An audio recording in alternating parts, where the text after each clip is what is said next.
Alright guys, Murphs here, and today I actually have a viewer requested video. A question was posed to me here recently as to what I would recommend in the budget firearms category. Now, I actually get asked questions like this a lot, and have been for years, from friends, family, coworkers, all that kind of stuff. Somebody comes up to me and says, hey, I want to buy a new gun, or I want to get my first concealed carry gun, something along those lines. What do you recommend? And with that being the case, I kind of actually developed a formula for how it is that I evaluate these types of things and the recommendations that I give, the process that I have in order to be able to get somebody into the right frame of reference for what it is that they would be after. Now, the original question was entirely born out of budget type options. So of course, in order to be able to clarify this like I would with anybody else, I asked, what exactly does budget mean to you? Because everyone has kind of a different idea of what a budget looks like. And in this case, he replied in the sub $400 category. Now, for a lot of people, sub $400 is a laughable expenditure for a system that you might have to use to defend your life.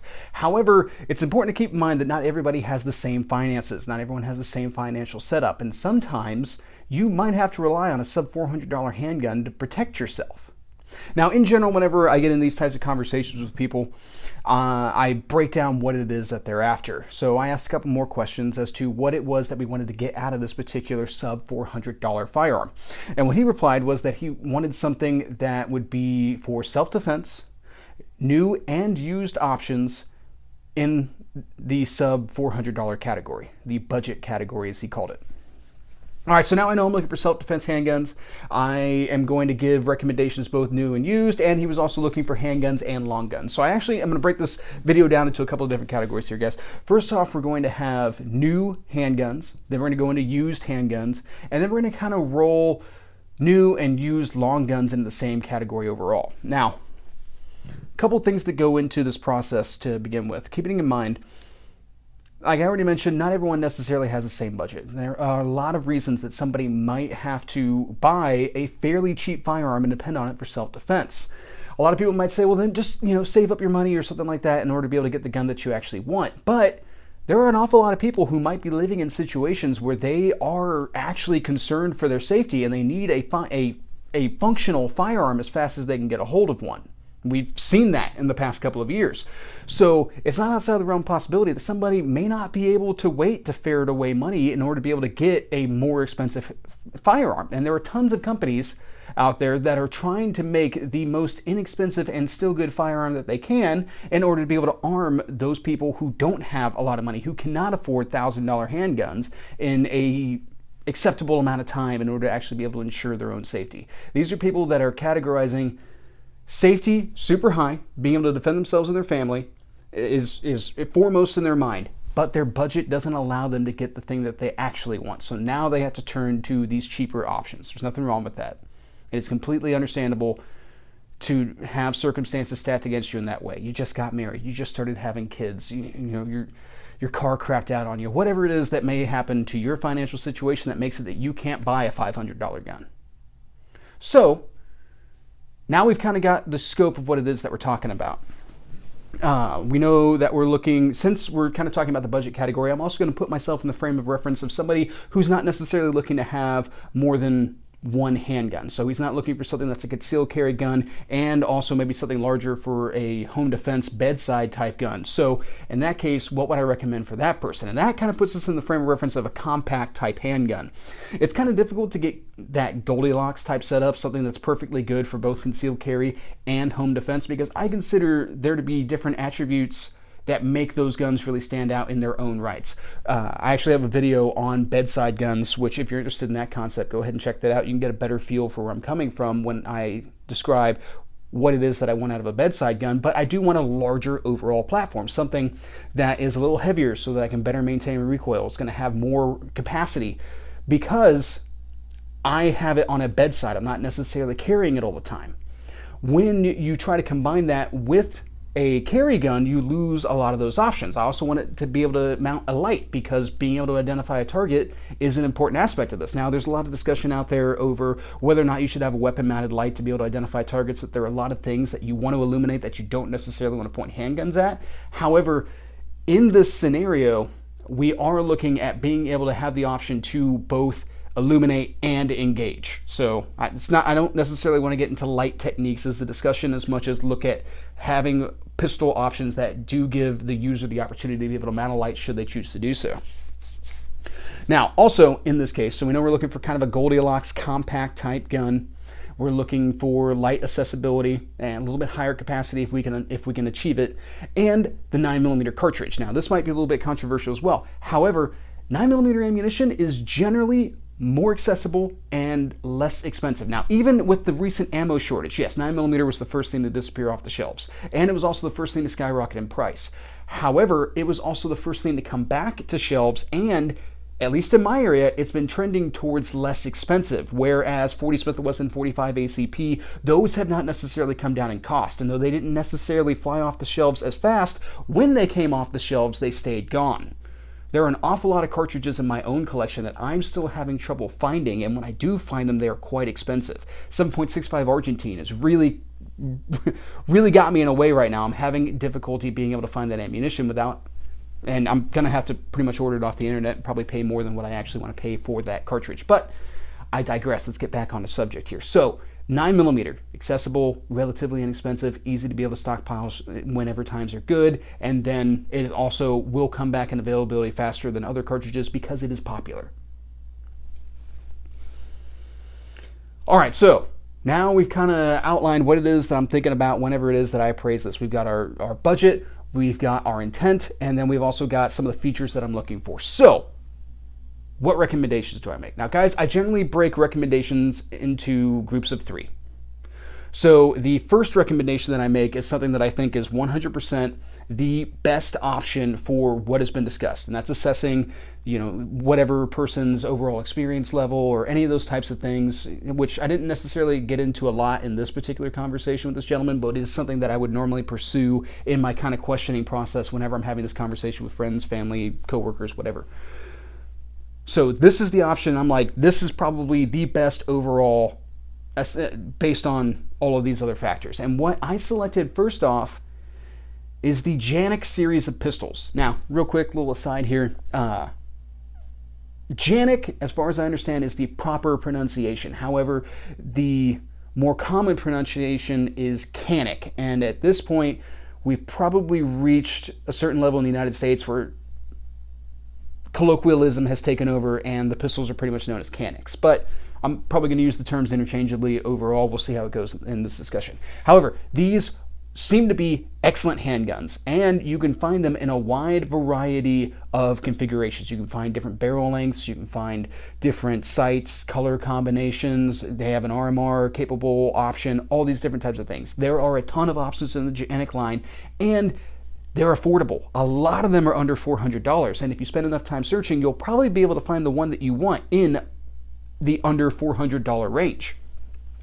They're reliable, they have excellent sight options and all that kind of stuff. You can do a lot with the pistol. Also, they're very popular, which means that we have a lot of holster options out there. And a lot of times, whenever you're talking about different handguns, even if they're light accessible, just because they have the ability to mount a light doesn't necessarily mean that they have holsters out there that can support your light and pistol combination. That's why going with firearms that are adopted by a lot of law enforcement agencies have a lot of utility associated with them, because those agencies need holsters that can handle lights potentially and all that kind of stuff. So there's a lot of those aftermarket options. And the Janik series of pistols will have a lot of aftermarket options associated with them. Maybe not as much as Glock or a lot of these other manufacturers, but more than some of the other budget manufacturers on this end of the spectrum.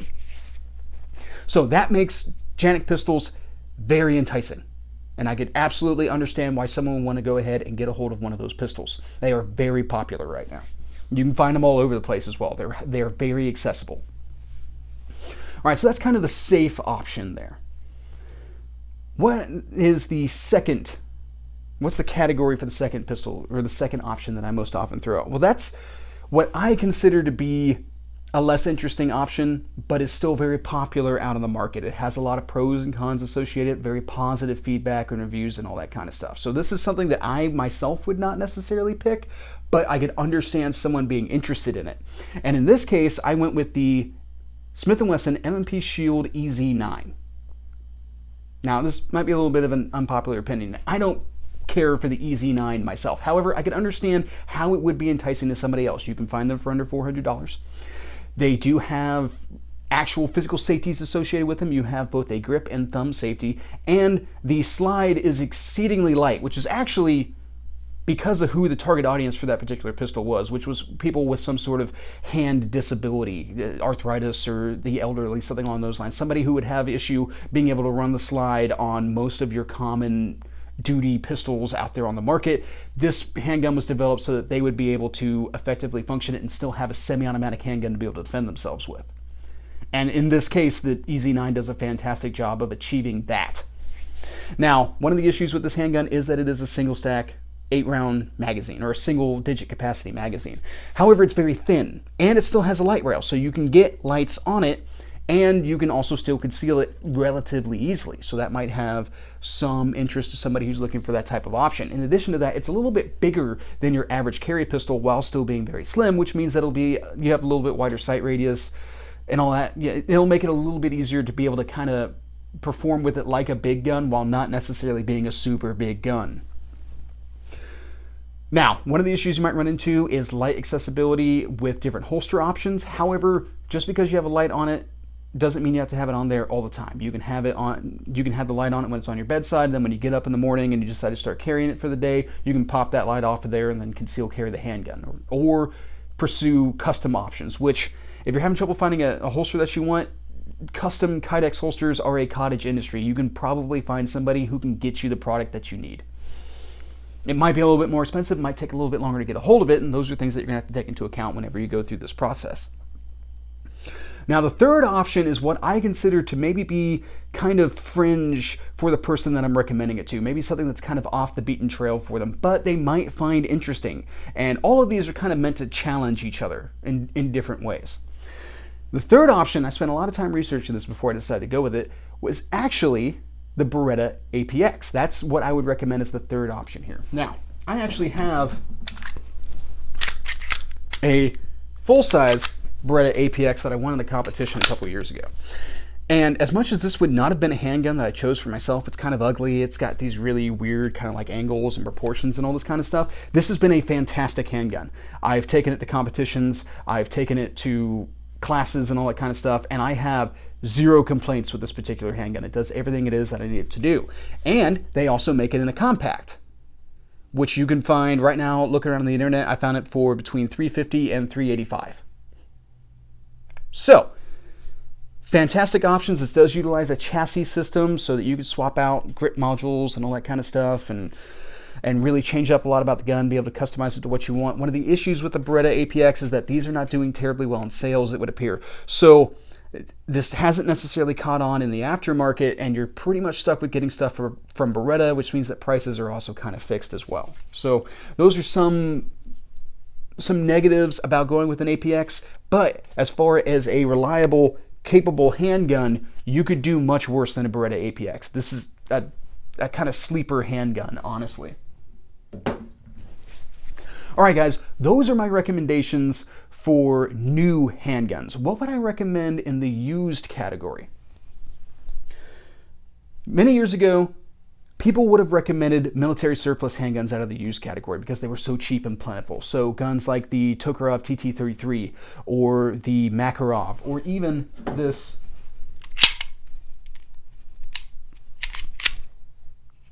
CZ52, which, like the Tokarev, is chambered in the 7.62x25.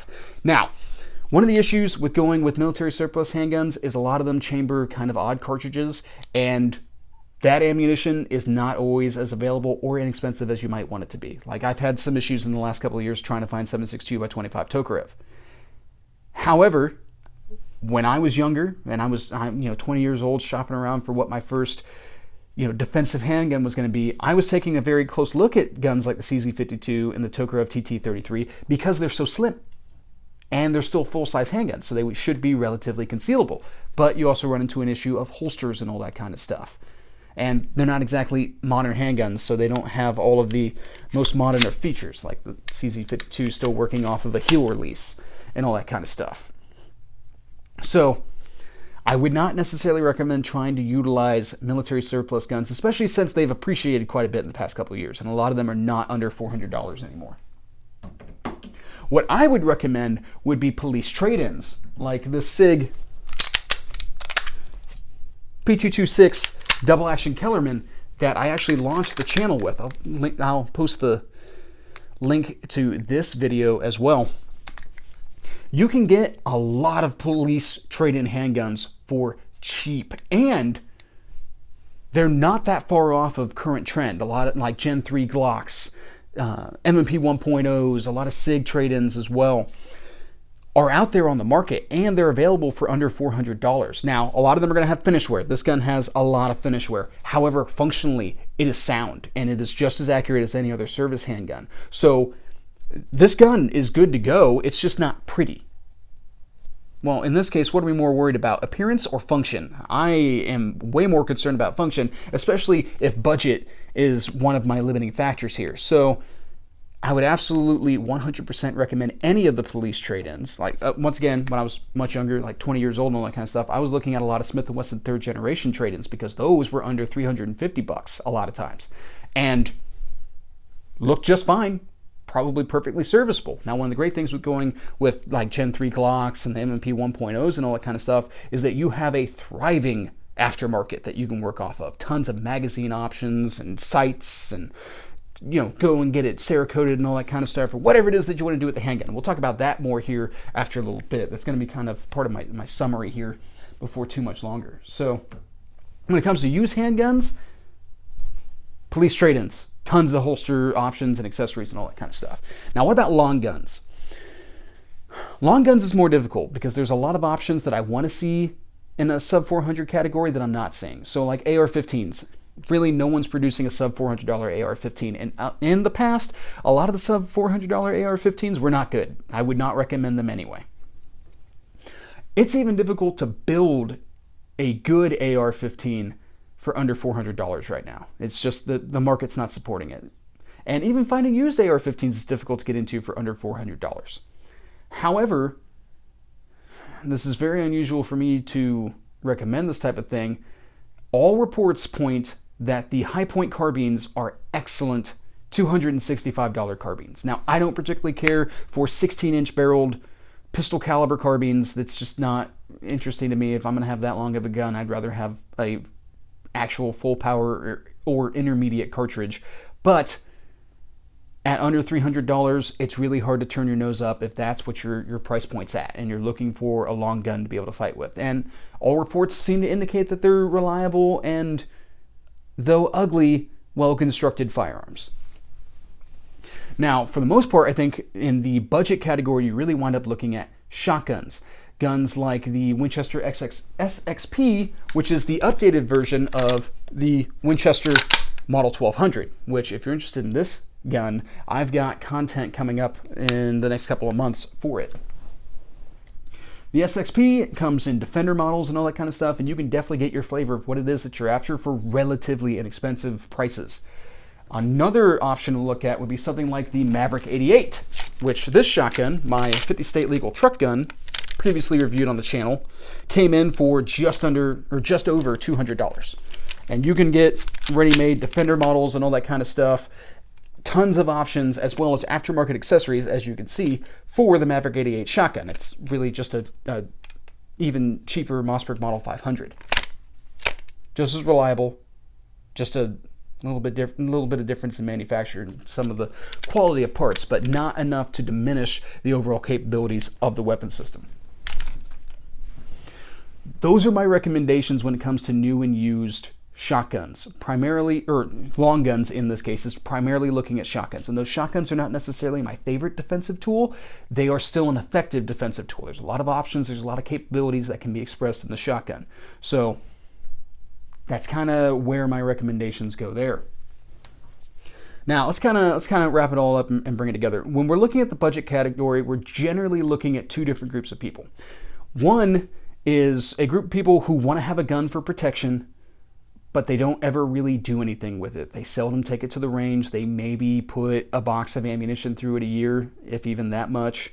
They seldom carry it and they don't necessarily expand their overall capability with the firearm, which in my opinion kind of puts them in the category of false sense of security for what they're actually getting out of that tool, because they don't really have any proficiency built up around it.